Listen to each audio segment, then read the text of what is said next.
Let's talk about diagnostic and troubleshooting times. So there's always these questions that come to mind, and I think that they're not adequately being addressed, and that both sides aren't really being heard out here. So the customer, obviously, when you're going to keep soaking me for 20 hours of just figuring it out time, that's when the bleeding should have stopped long ago. So these three questions: when does the bleeding stop? How much is too much? And should you charge altogether? Absolutely.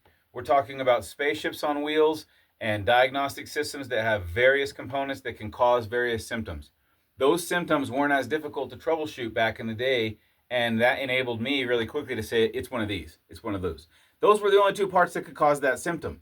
Now we have hundreds of parts and progressive failure to other parts based on the inadequate operation of one part, and we need to find the root cause of failure so we don't just ship it. So all this takes time.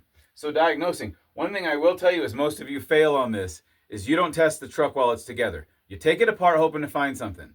Find out the test procedure. Everything can be tested. I promise you everything can be tested. Even if there's a makeshift way to test something, it is still a procedure that's been written down by somebody on how to test. I remember Caterpillar told me one day when I said, I think the cylinder's blown. And they said, well, just take an air nozzle, shove it down in there, and see if air gets in the crankcase.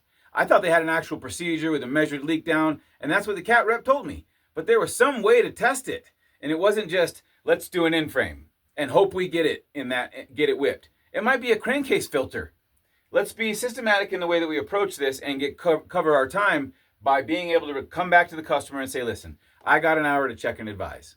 I checked, and this is my advice. What did I check? I checked the three most possible, highly possible causes, or I checked the first three steps in my diagnostic process. I'm more apt to pay you to do this one and continue on your process because my hope is that you have an approach. This one is kind of banking on the likelihood of those parts failing often. And that's like a high failure rate diagnostics that I don't really ascribe to. There are some places in flat rate where I see there's no other way to actually make a buck. But if you're a real tradesman and you're doing this as a skilled tradesman, you need to be able to test things and be able to provide your findings of what you tested. So sometimes, like I said, that might take 3 hours, it might take 5 hours. I don't let it go beyond 5 hours. If I go beyond that 5 hours, it's very rare. That should be multiplexing, COM type issues where they're all sharing that backbone and that becomes a pain in the ass. But I will say, if you are updating your customer every 2 to 3 hours, they will continue to let you spend money as long as you have findings. So make sure that when you're calling them, you're not just saying, hey, I soaked 20 hours in the bill and this is what I found. It was a wire all the way back there. It was, the most difficult diagnosis ever. Instead, tell them at 2 hours, I've checked your fuse panel. There's no shorts to ground. It has to be an intermittent short. I've walked through the harness, and these are the circuits I'm able to count out that aren't contributing. But you see, that's a finding, and that provides more provenance or credibility to what it is you're telling them about the next step in the diagnostic process. They don't just want to write blank checks, and I don't blame them.